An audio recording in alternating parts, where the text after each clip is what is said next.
Welcome back, Officers Republic. It's your Coruscant Underworld Police Chief APGAINS for another episode of APGAINS during the day. It's just APGAINS, but it's not APGAINS at night, so you can actually see me relatively easily. Now, obviously, Mr. Kestis de la Cal is out and moving and grooving, but there's one thing that I did want to bring to your guys' attention from a free-to-play perspective, because obviously, if you weren't really going pretty crazy on the cash, you probably don't have Cal Kestis. Now, that's not to say that you couldn't have done it. I know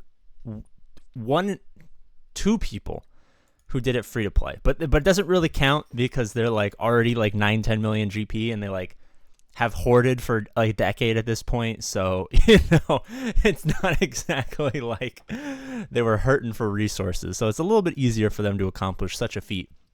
But I would like to say that it is theoretically possible to have done it free to play, but realistically speaking, almost no one did. But we have kind of the gastrointestinal tract problem right now, and if you don't know what I mean the Grand Inquisitor he just doesn't exist. It's like CG forgot that they made the kits for all of the Inquisitors, and they just don't want him to be back in black or in any capacity whatsoever, which is leading a lot of people, especially right now, to think that maybe Cal Kestis is going to be, unfortunately, in a relatively similar vein, to where, he's not going to come back for 6 months or fucking 9 months or, umpteenth months. You know what I mean? And if Cal Kestis doesn't come back until like 6 months from now, obviously probably not a good idea for free-to-play players in the mid-game or otherwise to kind of worry too much about acquiring him, because it's just not going to be worth it. There's so much stuff you can do in the short term now to kind of improve your roster while you have the opportunity, and do like a slow farm or something like that and kind of build them up. But I'm here to tell you about a perfect Ponzi scheme opportunity. I'm here to tell you today about the gamble of a lifetime. I don't know if it's necessarily the gamble of an actual lifetime, but I think it's a gamble that me and some of my peeps are potentially going to be taking. And that's to say that maybe Cal Kestis returns to the normal, quote-unquote normal, line of farming where, 3 months from now he could be back. It would make sense for stuff they've done in the past, but obviously Grand Inquisitor kind of muddies the waters in those respects. But I'm almost done with Leviathan, and I was going to finish Ray or do Jabba or do something. But the Cal Kestis viability, and obviously I'm playing this badly, and these are like all R8, R7s, and we're like R3, so like not exactly a huge huge opportunity for me to actually win this fight here. We're so under-relicked.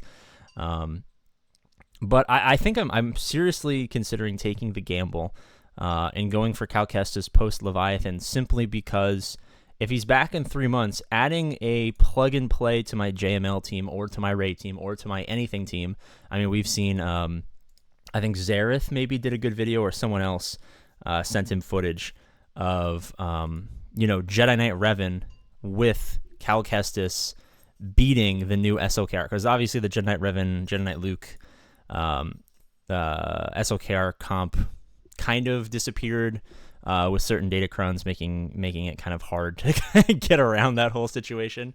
But now that it's again possible to say have an SOKR counter with Jedi Knight Revan, Cal Kestis, and then move Jedi Knight Luke to his own squad and then JML to his own squad. I mean, that's giving you 3-team viability in the mid game, which is absolutely fantastic. Or you can do any number of different things with your teams there. Yeah, obviously we're not going to beat a full R8 squad, or with, I think Gas was R5, but with Relic 3 Cal Kestis.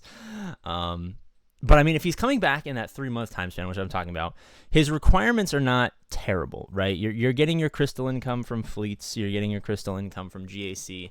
I mean, a lot of free-to-play farming comes down to just you do absolutely nothing else on your roster, and you just take the payouts when you get them, and you dump crystals into your short-term farms to get...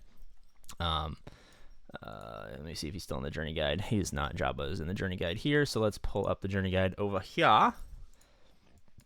Excuse me. His requirements are like relatively good. I mean, Cal Kestis is a good plug-and-play character. Sirjunda, kind of nice as well. Marin, fucking fantastic. Tarful, not so much. Saw, not so much. But kind of similar in the Starkiller vein, where like you're going to get some plug-and-play viability to add depth to your roster, which is always nice in the mid-game. Even the early game, depending on, you know, what your account looks like, but realistically, probably the mid-game.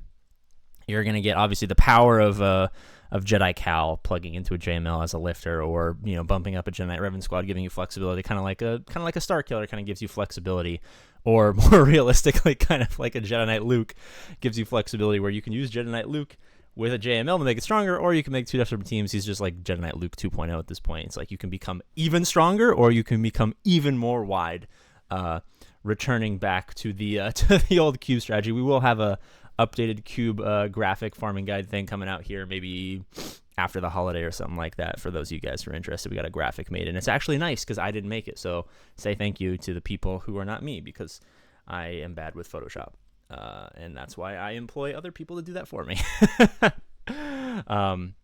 But yeah, I mean, he's giving you that flexibility, and if we do take on the Cal Kestis gamble of hoping that he is back in 3 months, you could realistically, I mean, all of these characters are farmable. You're going to farm them super fucking slow.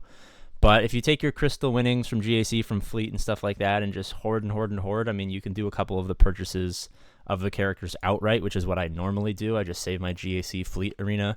I don't do any refreshes, and I buy the fucking, buy the shards of the character. This character, Captain Rex, is way too new to be in there, but you know what I'm talking about. I think it's something I'm going to do post Leviathan. So after I kind of have Leviathan on the main account, I was thinking about finishing up Rey, which would give me a second Galactic Legend and would probably be smarter than going for Cal. But I just like the opportunity of, if you invest the relics, having a Jabba counter, having a JMK counter, countering every Galactic Legend, having a solid defensive team, giving you flexibility up and down the roster with either a 3-team split, a 2-team split, or a 1-team powerhouse. It's too much value in a short time to where I'm really, really, really, really, really considering making this play as opposed to finishing up the Rey grind. It kind of alleviates a lot of the issues that I'm having. Obviously, you're punching up against, I think on the main account, I'm 6.5 million. The 8.5, 9 million GP players, where they have 3-4 more Galactic Legends than you. They have the ships you have, and they have way more depth because they're just 2-3 million more GP. So obviously there's relic levels there. It gives me enough flexibility to kind of deal with a lot of the problems that I've been dealing with in GAC. Having a solid Jabba counter, because I saved JML for offense anyway, because he's right now not fantastic on defense.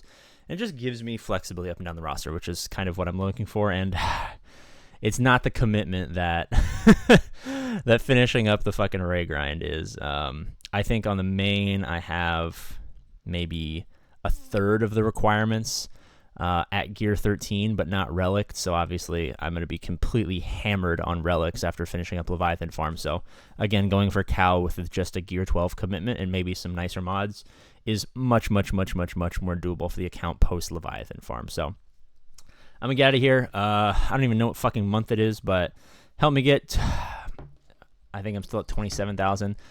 We've been asking for the extra 500 subs to get to 28 or 29 or fucking whatever we're at for so long. I'm so sad. I'm so much pain. So much pain. Just subscribe to make the pain go away. Bye-bye.